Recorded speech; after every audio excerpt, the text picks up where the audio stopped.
Hello friends, a big loving welcome to our very own channel, Ammu and You, where I am Ammu and I come here to narrate all sorts of stories to you. Today, the story that I have for you has been written by none other than the famous author Sudha Murthy, A Tale of Two Brothers. Ram and Shyam were identical twins, and my students in pre-university and graduate college, where they studied for an MCA degree. This meant I taught them for nearly 7 years. Obviously, I got to know them and their family quite well in the course of those years. Like many other twins I have known, Ram and Shyam were happy in each other's company and always stayed together in college, sharing homework, lab, and class notes. They looked so similar that at times I could not make out which one was Ram and which one was Shyam. You should wear something so I can make out one from the other, I would joke with them. I get so confused.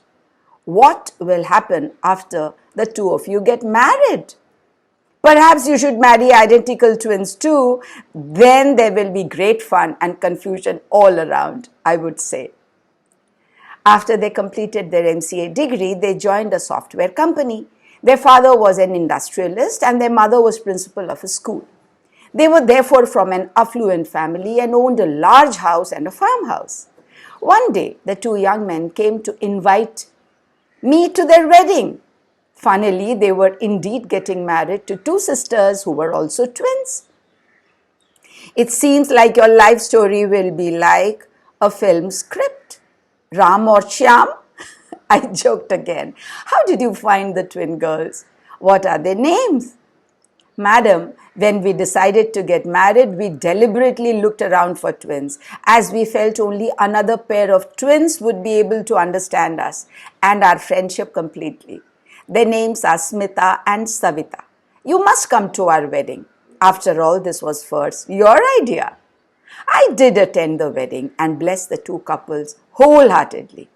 I felt it must be a great relief for the two set of parents as well.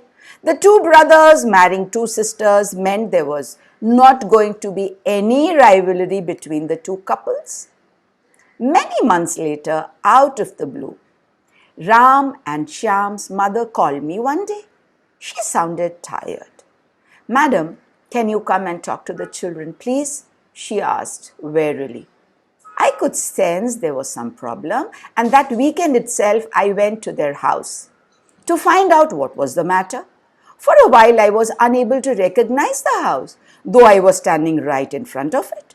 Now there were two front doors instead of one, and the garden was partitioned into two as well. I decided I had the wrong address, or perhaps they had moved out, but Ram's mother saw me and called from outside. I stepped in and immediately sensed an awkwardness and sadness in the air. The house had been partitioned in a bizarre manner. The drawing room was now small, the bedrooms too large, and the kitchen in an odd shape. A brick wall ran down the length of the house, from the hall to the kitchen. There was pin-drop silence inside. I turned to their mother. What happened? Why have you put this wall here? It makes the house look so weird. She then told me the sad story. Ram and Shyam fought and separated, madam. That is why this wall has come up.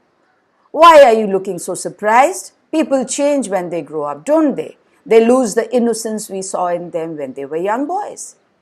I said, siblings often fight with each other because of their partners. But here they were sisters, so how could they instigate it? We too had the same thoughts when we got them married. For a while things went well.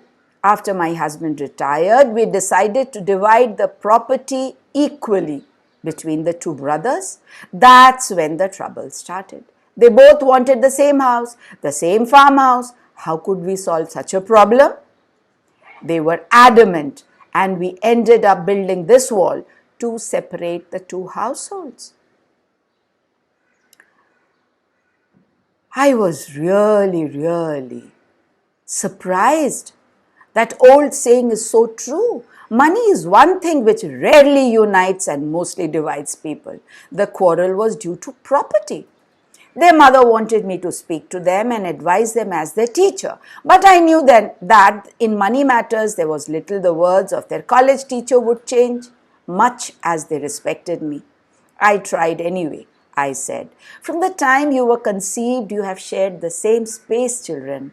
You shared your mother's womb. You grew up together in this house, sharing your joys and sorrows. You married twins so they would understand your friendship better. You must understand that in life sometimes it is important to compromise and live in peace with loved ones. They had no answer to my words, and I knew I was talking to deaf ears. Deaf ears indeed. I went away, unsuccessful. By the time I reached home, I was late for a dinner appointment with an old friend. He was a colleague of mine and I had known him for many years. Seeing me walk in late, he said, "You know, punctuality is the sign of a good teacher, not only to the class but elsewhere too." I agreed and apologized. "I'm so sorry, but which restaurant are we going to now?" His wife smiled and said, "We are going to a village 30 kilometers away." "Oh, is it in a farmhouse?" "No, we don't have a farmhouse. The dinner is at a farmer's house." I did not quite understand what they were talking about, so I quietly got into their car. My friend first drove us to the nearest market. There he bought sweets and fruits while his wife got some clothes. Curiously, I asked again, "Where are we going?" He coolly replied, "To my brother's house.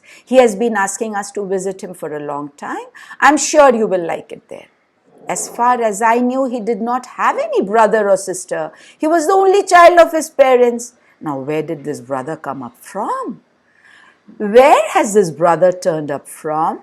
Is he a cousin or a close friend who is like a brother? Or like in Hindi films, have you suddenly discovered you have a long-lost brother and you found him in a fair? He only chose to smile mysteriously and drove on. Soon we were outside Bangalore and the car was moving fast on the highway. His silence disconcerted me and I wondered if I had asked too many questions and intruded upon his personal life. If we were in America and had talked so much, he would have told me to shut up and mind my own business. But here in India, we cannot resist asking questions about someone's personal life, whether we are interested or not.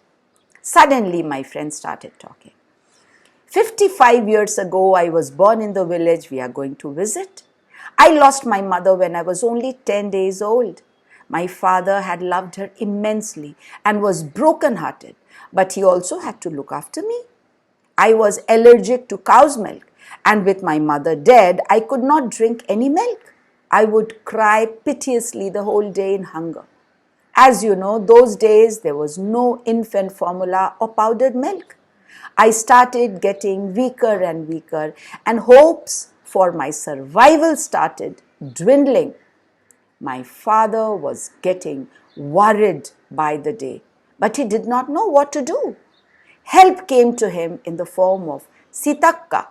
She was the wife of a servant and had delivered a baby boy only a few days before I was born. Unable to bear my plight, she requested my father, "Anna, if you don't mind, I want to feed this baby my milk along with my son." My father thought for a while, and even though many relatives protested at the arrangement, he agreed, and Sitakka saved my life by giving me her milk. She continued to feed me till I developed resistance to cow's milk and other food. I stayed for 5 years in this village before moving on to other places with my father. But I always remember her and consider her to be a great woman.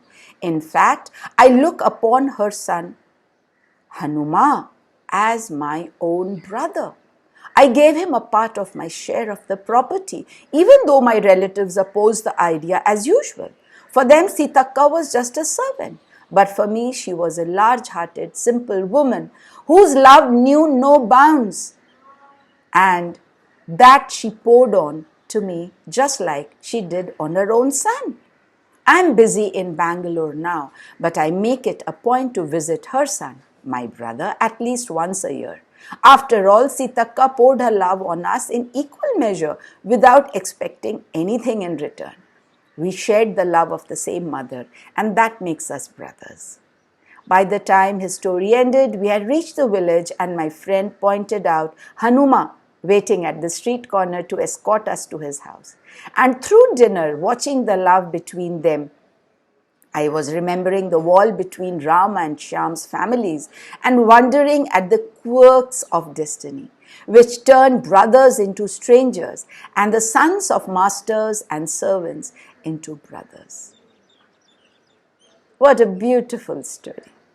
And what a beautiful thought to really make us start thinking ourselves.